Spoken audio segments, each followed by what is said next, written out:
Cinema ಟೈಟಲ್ಗೂ ಕತೆಗೂ ಸಂಬಂಧವೇ ಇಲ್ಲದೆ cinema ಯಾಕೆ ಮಾಡ್ತೀರಿ?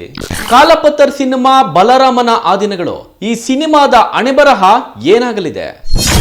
ಸುಕ್ಕ ಸೂರಿಯ ಶಿಷ್ಯ ವಿಕ್ಕಿಯ ಕಾಲಪತ್ತರ್ ಕತೆ ಏನು? ಸ್ನೇಹಿತರೆ ನಮಸ್ತೆ, ನೀವು ನೋಡ್ತಾ ಇದ್ದೀರಾ ನ್ಯೂಸ್ 12 ಕನ್ನಡ. ನಾನು ಭಾಸ್ಕರ್ ತೋಟಿಗೆರೆ. ಕನ್ನಡ ಸಿನಿಮಾ ಇತ್ತೀಚೆಗೆ ಓಡ್ತಾ ಇಲ್ಲ ಅಂತೇಳಿ ಬೊಬ್ಬೆ ಹೊಡ್ಕೊಳ್ತಾ ಇದ್ದಂಥ ಸಾಕಷ್ಟು ಸಿನಿಮಾ ಟೀಮ್ಗಳು ಇದೀಗ ಇಂತಹ ಸಿನಿಮಾ ಟೀಮ್ಗಳಿಗೆ ನೀತಿ ಪಾಠ ಹೇಳ್ಕೊಡುವಂತೆ 2 ಸಿನಿಮಾಗಳು, ಒಂದು ಕೃಷ್ಣಂ ಪ್ರಣಯ ಸಖಿ ಗೋಲ್ಡನ್ ಸ್ಟಾರ್ ಗಣೇಶ್ ಅಭಿನಯದ ಸಿನಿಮಾ ಸೂಪರ್ ಡೂಪರ್ ಆಯಿತು. ಯಾಕ್ರಿ ಥಿಯೇಟ್ರಿಗೆ ಜನ ಬರಲಿಲ್ವಾ? ಜನ ಓಡಿಸ್ಲಿಲ್ವಾ? ಸಿನಿಮಾ ಓಡ್ತಾ ಇಲ್ವಾ? ಗೆಲ್ಲಿಲ್ವಾ? ಅದೇ ರೀತಿ ಇನ್ನೊಂದು ದುನಿಯಾ ವಿಜಿ ನಿರ್ದೇಶನದ 2ನೇ ಸಿನಿಮಾ, ಸಲಗ ನಂತರ 2ನೇ ಸಿನಿಮಾ ನಿರ್ದೇಶನ ಮಾಡಿ ನಟನೆ ಮಾಡಿರುವಂಥ 2ನೇ ಸಿನಿಮಾ ಭೀಮ ಸಿನಿಮಾ ಅದ್ಭುತವಾದಂಥ ಯಶಸ್ಸು ಕಂಡಿರುವಂಥದ್ದು. ನೋಡಿ, ಇಲ್ಲಿ ಯಾರೋ ಒಂದು 4 ಜನ ಯೂಟ್ಯೂಬರ್ನ ಇಟ್ಕೊಂಡು ಪ್ರಮೋಷನ್ ಮಾಡಿದ ಮಾತ್ರಕ್ಕೆ ನಿಮ್ಮ ಸಿನಿಮಾ, ನಿಮ್ಮ ಹಣೆ ಬರಹ ಬದಲಾಗ್ಬಿಡುತ್ತೆ, ಸಿನಿಮಾ ಓಡ್ಬಿಡುತ್ತೆ ಅನ್ನೋ ಭ್ರಮೆಯಿಂದ ಮೊದಲು ನೀವು ಹೊರಗಡೆ ಬರಬೇಕು. ನಿಮಗಿಷ್ಟ ಆಗುವಂಥ ಸಿನಿಮಾಗಳನ್ನ ಮಾಡಿಕೊಂಡು ನೀವು ಥಿಯೇಟ್ರಿಗೆ ಜನ ಬಂದಿಲ್ಲ ಅಂತೇಳಿ ಬೊಬ್ಬೆ ಹೊಡ್ಕೊಂಡ್ರೆ ಅದು ತಪ್ಪೇ. ಯಾರ್ದು? ವೀಕ್ಷಕರ್ದ, ಕನ್ನಡ ಪ್ರೇಕ್ಷಕರ್ದ. ಅದನ್ನು ಯಾಕೆ ಕನ್ನಡ ಪ್ರೇಕ್ಷಕರ ಮೇಲೆ ಯಾಕೆ ಹಾಕ್ತೀರಿ? ನಿಜಕ್ಕೂ ನಿಮಗಿಷ್ಟ ಆಗಿರುವಂಥ ಕತೆ ಮಾಡಿದ್ರೆ ನಿಮ್ಮ ಸಿನಿಮಾಗಳ ಕತೆ ಹಣೆ ಬರಹ ಏನಾಗುತ್ತೆ ಗೊತ್ತಾ? 4 ಜನ ಥಿಯೇಟ್ರಲ್ಲಿ ಕೂತ್ಕೊಂಡು, ಆ 4 ಜನ, ಒಬ್ಬ ಹೀರೋ, ಇನ್ನೊಂದು ಹೀರೋಯಿನ್ನು, ಡೈರೆಕ್ಟ್ರು, ಪ್ರೊಡ್ಯೂಸರ್, ನೀವು 4 ಜನ ಸಿನಿಮಾ ನೋಡಿಕೊಂಡು ಇಂಟರ್ವಲ್ನಲ್ಲಿ ಒಂದು ದಮ್ ಹೊಡ್ಕೊಂಡು ತಲೆ ಕೇರ್ಕೊಂಡು ಮನೆಗೆ ಸೇರ್ಕೊಳ್ಬೇಕಾಗುತ್ತೆ. ಸಿನಿಮಾ ಮಾಡಿ, ಜನ ನೋಡುವಂಥ ಇವತ್ತಿನ ಟ್ರೆಂಡಿಗೆ, ಇವತ್ತಿನ ಯೂತ್ಸ್ಗೆ ಏನು ಬೇಕು ಅಂತಹ ಸಿನಿಮಾ ಮಾಡಿ. ಯಾಕೆ? ಕಾಟೇರನ ನಂತರ ಕನ್ನಡದಲ್ಲಿ ಅದ್ಭುತವಾದಂಥ ಯಶಸ್ಸು ಕಂಡಂಥ ಸಿನಿಮಾ ಯಾವುದು ಅಂದರೆ ಅದು ರಾಜಾರೋಷವಾಗಿ ಹೇಳ್ಬೋದು ಭೀಮ ಸಿನಿಮಾ, ಮತ್ತು ಕೃಷ್ಣಂ ಪ್ರಣಯ ಸಖಿ, ಗೋಲ್ಡನ್ ಸ್ಟಾರ್ ಗಣೇಶು ಮತ್ತು ದುನಿಯಾ ವಿಜಿ ಇಬ್ಬರು ಸಿನಿಮಾ ಕೂಡ ಅದ್ಭುತವಾದಂಥ ಯಶಸ್ಸು ಕಂಡಂಥ ಸಿನಿಮಾ. ಅದೇ ರೀತಿ ಸಿನಿಮಾ ಮಾಡಿ, ಒಳ್ಳೆ ಕಂಟೆಂಟ್ ಇಟ್ಕೊಂಡು ಸಿನಿಮಾ ಮಾಡಿ. ಜನ ಯಾಕೆ ಥಿಯೇಟ್ರಿಗೆ ಬರೋದಿಲ್ಲ? ಈಗ ಮೊನ್ನೆ ಒಂದು ಸಿನಿಮಾ ಅನೌನ್ಸ್ ಆಯಿತು, ಯಾವುದು? ಬಲರಾಮನ ಆದಿನಗಳು ಅಂತೇಳಿ, KM ಚೈತನ್ಯ ಅವರ ನಿರ್ದೇಶನದ ಸಿನಿಮಾ. ಆದಿನಗಳು ಸಿನಿಮಾಗಳನ್ನ ನೆನಪಿಸುವಂತಿದೆ ಈ ಟೈಟಲ್ಲು. ಕತೆ ಕೂಡ ಹಂಗೆ ಇದೆ. ಅಂದರೆ 1985-90ರ ದಶಕದಲ್ಲಿ ಬಂದಂಥ ಆ ಭೂಗತ ಲೋಕ, ಬೆಂಗಳೂರಿನ ಅಂಡರ್ ವರ್ಲ್ಡ್, ಆ ಭೂಗತ ಲೋಕ ಅಂತ ಏನು ಕರಿತೀವಿ, ಆ ಒಂದು ಜಾನರಲ್ಲಿ, ಆ ಒಂದು ಕಾಲಘಟ್ಟದಲ್ಲಿ ಹೋಗುವಂಥ ಸಿನಿಮಾದ ಕತೆ ಇದು. ಬಲರಾಮನ ಆದಿನಗಳು ಅಂದ ತಕ್ಷಣ ನಮಗೆ ಒಂದು ಕಲ್ಪನೆ ಬರುತ್ತೆ.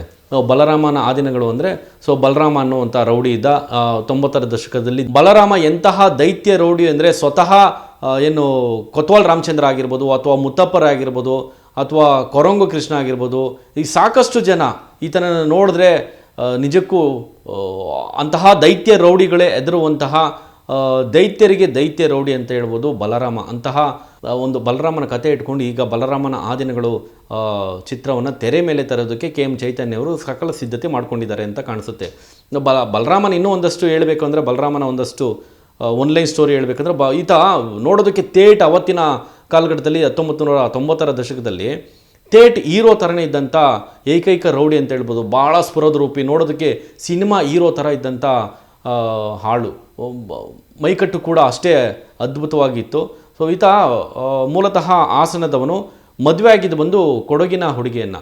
ಹೀಗೆ ಏನು ಬಲರಾಮನ ಒಂದಷ್ಟು ಸ್ಟೋರಿ ಹೇಳೋದಾದರೆ, ಸುಮ್ಮನೆ ರಫಾಗಿ ಹೇಳೋದಾದರೆ, 1995ರಲ್ಲಿ ಬಲರಾಮನಂತಹ ದೈತ್ಯ ರೌಡಿಯನ್ನು ಒಂದಷ್ಟು ರೌಡಿಗಳ ಗುಂಪು ಸೆಂಟ್ರಲ್ ಜೈಲಿನಲ್ಲಿ, ಬೆಂಗಳೂರಿನ ಸೆಂಟ್ರಲ್ ಜೈಲಿನಲ್ಲಿ 1995 ಮೇ ಇಸ್ವಿ ಬೆಳಗ್ಗೆ ಸುಮಾರು 8 ಗಂಟೆಗೆ ರೌಡಿಗಳ ಗುಂಪೊಂದು ಹೊಡೆದಾಕುತ್ತೆ. ಬರ್ಬರವಾಗಿ ಜೈಲಿನ ಸೆಲ್ಲೊಳಗೆ ಹತ್ಯೆ ಮಾಡುತ್ತೆ. ಈ ಒಂದು ಹತ್ಯೆ ಇಡೀ ಬೆಂಗಳೂರಿನ ಭೂಗತ ಲೋಕವನ್ನೇ ನಡುಗಿಸುತ್ತೆ. ಅದರಲ್ಲೂ ಬೆಂಗಳೂರಿನ ಪೊಲೀಸರನ್ನಂತೂ ಬೆಚ್ಚ ಬೆರಗಾಗಿಸುತ್ತೆ. ಹೆಂಗೆ ಇಷ್ಟೆಲ್ಲ ಟೈಟ್ ಸೆಕ್ಯೂರಿಟಿ ಇದ್ದರೂ ಕೂಡ ಹೆಂಗೆ ವೆಪನ್ಗಳು ಹೆಂಗೆ ಈ ಬಾಗ್ಗಳಾಗಿರ್ಬೋದು ಅಥವಾ ಆಯುಧಗಳು, ಹರಿತವಾದಂಥ ಆಯುಧಗಳು ಹೆಂಗೆ ಜೈಲೊಳಗಡೆ ಹೋಗೋದಕ್ಕೆ ಸಾಧ್ಯ ಅಂತೇಳಿ ನಿಮ್ಮ ನಂಬಲಿಕ್ಕಿಲ್ಲ. ಮಸಾಲೆ ದೋಸೆಯ ಒಳಗೆ ಬಾಗ್ಗಳನ್ನ, ಹರಿತವಾದ ಚಾಕುಗಳನ್ನು ಇಟ್ಟು ಕಳಿಸಿರ್ತಾರೆ. ಈ ರೀತಿ ಒಂದು ಬಲರಾಮನ ಹತ್ಯೆ ಮಾಡೋದಕ್ಕೆ ಪ್ಲ್ಯಾನ್ ನಡೆದಿರುತ್ತೆ. ಅಂತ ಬಲರಾಮ ಅಂದರೆ ಏನು ಊಳ ಪಾಲ್ಟಿ ಅಲ್ಲ. ಬಲರಾಮ ಸ್ವತಃ ಮುತ್ತಪ್ಪರ ಅಂತ, ಡಾನ್ ಮುತ್ತಪ್ಪರ ಅಂತವ್ರು ಎದುರ್ತಾ ಇದ್ರು, ಕೊತ್ವಾಲ್ ರಾಮಚಂದ್ರನ್ ಅಂತವ್ರು ಎದುರ್ತಾ ಇದ್ರು. ಸಾಕಷ್ಟು ಜನ ಬಲರಾಮನ ನೋಡಿದ್ರೆ ಆತನನ್ನು ಎದುರಾಕೊಳ್ಳೋದಕ್ಕೆ ಎಲ್ಲರೂ ಕೂಡ ಎದುರ್ತಾ ಇದ್ರು. ಇಂತಹ ದೈತ್ಯ ರೌಡಿಯನ್ನು 95ರಲ್ಲಿ ಮೇ ಇಸ್ವಿನಲ್ಲಿ ಬೆಳಿಗ್ಗೆ ಸುಮಾರು 8 ಗಂಟೆಗೆ ಬರ್ಬರವಾಗಿ ಹತ್ಯೆ ಮಾಡ್ತಾರೆ. ಅದು ಈ ಒಂದು ಹತ್ಯೆ ಪ್ರಕರಣ ಶ್ರೀರಾಮ್ಪುರದ ಕಿಟಿಯ ತಲೆ ಮೇಲೆ ಬರುತ್ತೆ. ಇದನ್ನು ಒತ್ತೊಟ್ಟಿಗಿರಲಿ. ಏನು ವಿಷಯ ಏನಂದರೆ, ಕಾಲಪತ್ತರ್ ಈಗ ಏನು ಸಿನಿಮಾ ಬರ್ತಾ ಇದೆ, ವಿಕ್ಕಿಯ ಚೊಚ್ಚಲ ನಿರ್ದೇಶನ, ಸುಕ್ಕ ಸೂರಿ ನಿರ್ದೇಶನದಲ್ಲಿ ಈ ಹಿಂದೆ ಕೆಂಡ ಸಂಪಿಗೆ ಸಿನಿಮಾದಲ್ಲಿ ಹೀರೋ ಆಗಿ ಕಾಣಿಸ್ಕೊಂಡಂಥ ವಿಕ್ಕಿ ಪ್ರತಿಭಾವಂತ ಯುವಕ ಕೂಡ. ಈತನ ಚೊಚ್ಚಲ ಸಿನಿಮಾ ನಿರ್ದೇಶನ ಇದೀಗ ಕಾಲಪತ್ತರ್ ಬರ್ತಾ ಇರುವಂಥದ್ದು. ಕಾಲಪತ್ತರ್ ಯಾರು? ಅಟ್ಲೀಸ್ಟ್ ಒಂದು ಸೆನ್ಸ್ ಇಟ್ಕೊಂಡು ಸಿನಿಮಾ ಮಾಡಬೇಕು ಅಂತೇಳಿ ಹೇಳೋದು ಅಂತ ಒಂದು ಸಣ್ಣ ಪ್ರಯತ್ನ. ಈಗ ನೋಡಿ, ಕೆ ಎಮ್ ಚೈತನ್ಯ ಅವರು ಬಲರಾಮನ ಆ ದಿನಗಳು ಅಂತೇಳಿ ಕತೆ ಮಾಡ್ತಾಯಿದ್ದಾರೆ. ಬಲರಾಮ ಅಂದರೆ ಯಾರು? ಅಟ್ಲೀಸ್ಟ್ ಒಂದು ಸ್ಟೋರಿ, ಆನ್ಲೈನ್ ಸ್ಟೋರಿನಾದರೂ ಗೊತ್ತಿರುತ್ತೆ. ಬಲರಾಮ ಅಂದರೆ ಅವತ್ತಿನ 90ರ ಕಾಲಘಟ್ಟದಲ್ಲಿ ದೈತ್ಯ ರೌಡಿ, ಸ್ಫುರದ್ರೂಪಿ, ನೋಡೋದಕ್ಕೆ ಹೀರೋ ಥರ ಇದ್ದ ಈತ. ಹಾಸನದ ಹುಡುಗ, ಕೊಡಗಿನ ಬೆಡಗಿಯನ್ನು ಮದುವೆ ಆಗಿದ್ದ. 95ರಲ್ಲಿ ಮರ್ಡರ್ ಆಗ್ತಾನೆ ಬರೋಬ್ಬರವಾಗಿ. ಒಳ್ಳೆ ಕಂಟೆಂಟ್ ಇರುವಂಥ ಸಿನಿಮಾ. ಈ ಸಿನಿಮಾವನ್ನು ನಿಜವಾಗ್ಲೂ ಕೆ ಎಮ್ ಚೈತನ್ಯ ಅವರು ಅವರ ಬುದ್ಧಿವಂತಿಕೆ ಉಪಯೋಗಿಸಿದ್ರೆ ಆ ದಿನಗಳು ಸಿನಿಮಾ ಇತ್ತಲ್ಲ, ಅದಕ್ಕಿಂತಲೂ 100 ಪಟ್ಟು ಅದ್ಭುತವಾದಂಥ ಒಂದು ಸಿನಿಮಾವನ್ನಾಗಿ ತೆರೆ ಮೇಲೆ ಕನ್ನಡ ಪ್ರೇಕ್ಷಕರಿಗೆ ಕೊಡುವಂಥ ಎಲ್ಲ ಸಾಧ್ಯತೆಗಳು ಉಂಟು. ಅದ್ಭುತವಾದಂಥ ಒಂದು ಸಿನಿಮಾ ಆಗುತ್ತೆ. ಒಳ್ಳೆ ಕತೆ ಇಟ್ಕೊಂಡು, ಒಳ್ಳೆ ಅದರಲ್ಲೂ ರಿಯಲಿಸ್ಟಿಕ್ ಕತೆ ಇಟ್ಕೊಂಡು ತೆರೆ ಮೇಲೆ ಸಿನಿಮಾ ತರೋದಕ್ಕೆ ಕೆ ಎಮ್ ಚೈತನ್ಯ ಅವರು ಬರ್ತಾಯಿದ್ದಾರೆ. ಅವ್ರಿಗೆ ಒಳ್ಳೆಯದಾಗಲಿ. ಇಲ್ಲಿ ವಿಷಯ ಏನಂದರೆ ಕಾಲಪತ್ತರ್ ಕೂಡ ಸಿನಿಮಾ ಆಗಿದೆ. ವಿಕ್ಕಿ ನಿರ್ದೇಶನದ ಮೊದಲನೇ ಪ್ರಯತ್ನ ಇದು. ವಿಕ್ಕಿ ನಿರ್ದೇಶನ ಮಾಡಿ ಅವರೇ ನಟನೆ ಮಾಡಿರುವಂಥ ಸಿನಿಮಾ. ಕಾಲಪತ್ತರ್ ಸಿನಿಮಾ ಬರ್ತಾಯಿದೆ. ಕಾಲಪತ್ತರ್ ಯಾರು? ಅವನು ಸೆನ್ಸ್ ಇರಬೇಕಲ್ವಾ? ಈಗ ಕೊತ್ವಾಲ್ ಅಂತ ಇಟ್ಕೊಂಡು ಅಥವಾ ಡಾನ್ ಜಯರಾಜ್ ಅಂತ ಒಂದು ಟೈಟಲ್ ಇಟ್ಕೊಂಡು ನಾವು ಯಾವುದೋ ಕಾಮಿಡಿ ಸಿನಿಮಾ ಮಾಡಿಬಿಟ್ರೆ ಏನಾಗುತ್ತೆ ಹೇಳಿ? ಅದಲ್ಲ. ಕಾಲಪತ್ತರ್ ಅಂತ ಸಿನಿಮಾ ಬರ್ತಾಯಿದೆ. ಕಾಲಪತ್ತರ್ ಯಾರು? ಅದೊಂದು ಸಣ್ಣ ಕಾಮನ್ ಸೆನ್ಸ್ ಇಟ್ಕೊಬೇಕು. ಕಾಲಪತ್ತರ್ ಅಂದ ತಕ್ಷಣ ನಮಗೆ ಬೆಂಗಳೂರಿನ ಅಂಡರ್ ವರ್ಲ್ಡ್ ಓಪನ್ ಆಗುತ್ತೆ. ಕಾಲಪತ್ತರ್ ಅಂದರೆ ಯಾರಿಗೂ ಕೇರೆ ಮಾಡದಂತಹ ದೈತ್ಯ ರೌಡಿ ಆತ ಕೂಡ ಬೆಂಗಳೂರಿನ ಅದ್ಭುತವಾದಂಥ ಏನು ಸಖತ್ ಹವಾ ಕ್ರಿಯೇಟ್ ಮಾಡಿದಂಥ ರೌಡಿ. ಆತನು ಕೂಡ ಯಾರಿಗೂ ಕೇರ್ ಮಾಡ್ತಾ ಇರಲಿಲ್ಲ. ಯಾವ ರೌಡಿಗೂ ಯಾವ ಡಾನ್ಗೂ ಕೇರ್ ಮಾಡದೆ ಬೆಳೆದಂಥ ಆತನು ಕೂಡ ದೈತ್ಯ ರೌಡಿ. ಇಂತಹ ಕಾಲಪತ್ತರು ಈ ಒಂದು ಕಥೆಯನ್ನು ಇಟ್ಕೊಂಡು, ಅಂದರೆ ಈ ಟೈಟಲನ್ನು ಇಟ್ಕೊಂಡು ಇವಾಗ ವಿಕ್ಕಿ ಅವರು ಏನು ಹೇಳೋದಕ್ಕೆ ಹೊರಟಿದ್ದಾರೆ ಅಂತ ನೋಡಿದ್ರೆ ನಿಜಕ್ಕೂ ಭೂಗತ ಲೋಕದ ಕಥೆಯನ್ನು ಹೇಳೋದಕ್ಕೆ ಹೊರಟಿದ್ದಾರೆ. ಕೆ ಎಮ್ ಚೈತನ್ಯ ಬಲರಾಮನ ಆ ದಿನಗಳು ಟೈಟಲ್ ಇಟ್ಕೊಂಡು ಹೊರಟಿದ್ದಲ್ಲ, ಅದೇ ರೀತಿ ಕಾಲಪತ್ತರು ಅವತ್ತಿನ ರೌಡಿಸಮ್ನೇ ಹೇಳೋದಕ್ಕೆ ಹೊರಟಿದ್ದಾರೆ ಅಂತ ನೋಡಿದ್ರೆ ನಿಮಗೆ ಟ್ರೇಲರ್ ನೋಡಿದ್ರೆ ನಿಜಕ್ಕೂ ನಮಗೆ ನಿರಾಸೆ ಆಗುತ್ತೆ. ಇಲ್ಲ, ಕಾಲಪತ್ತರ್ ಅನ್ನುವಂಥ ಟೈಟಲ್ಗೂ ಈ ಸಿನಿಮಾಗೂ ಒಂದಕ್ಕೊಂದು ಸಂಬಂಧವೇ ಇಲ್ಲದಂತೆ ಕಾಣ್ತಾ ಇರುವಂಥದ್ದು. ಯಾಕೆ ಇಟ್ಟರು ಟೈಟಲು? ನಿರ್ದೇಶಕ ಮಹಾಶಯನೇ ಹೇಳಬೇಕು.